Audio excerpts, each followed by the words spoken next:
I remember one of my subscribers compared George Karl to Jose Canseco. I wouldn't go that far because Canseco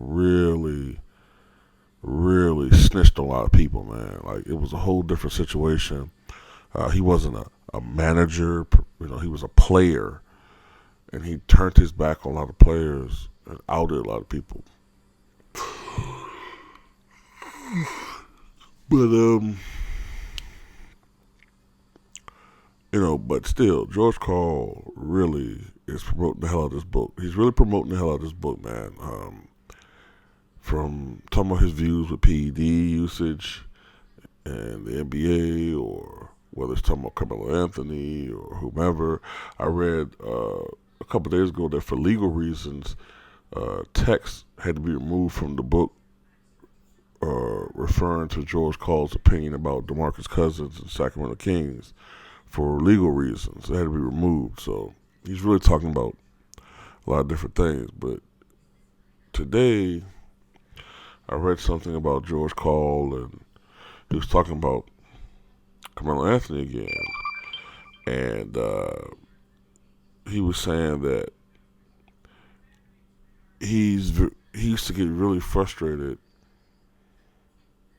like, dealing with Carmelo Anthony, because Anthony basically seemed as though he was only or primarily interested in the business aspect of being a basketball player as opposed to actually playing the game. And this is what George Karl had to say, quote, "Melo is a hell of a player. The best offensive player I've ever coached. I owe him as much as anyone for my having a great record. But there's a new generation of players interested in personal branding and gaining money and power off the court. And that's all new to me. There were too many times with Melo, with what was going on off the court, was more important than what was happening on the court. It bothered me then, and it bothers me now." Yeah, I did read that like Dr. Evil. I guess you could see it like in boxing when people say, boxing's a business, it's a business aspect, fans don't get that, yada, yada, yada. Um, but with boxing, it's that's a more extreme, version of that. And I can understand as a boxing fan, you're getting tired of hearing that from fighters. Though there's some truth to that.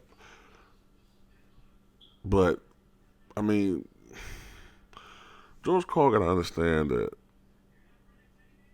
these players are making more money than ever before.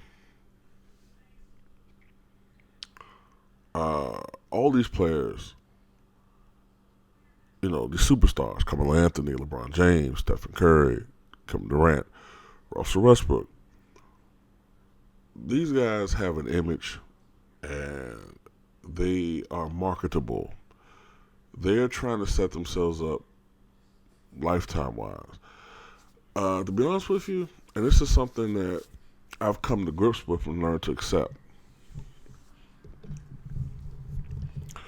There are some players, like a Michael Jordan, like a Kobe Bryant, to maybe a slightly lesser extent LeBron James. I don't know whether LeBron has quite the same competitive edge as competitive drive, that Kobe and Michael had. But I think he does have a competitive drive, and he does want to be great. Those types of players are born. Then you have certain guys like Carmelo, who I'm pretty sure he wants to win, but I don't know whether he has the burning desire to be a champion like the other ones do. So, he was saying, like, sometimes like Carmelo puts the brand ahead of the game. That's these players today. That's how they are, most of them. So it's like, maybe George Karl is not fit for these times.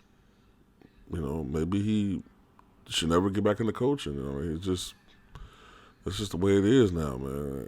I don't agree with it 100% all the time, but you know, that's how these players are. But tell me what you guys think.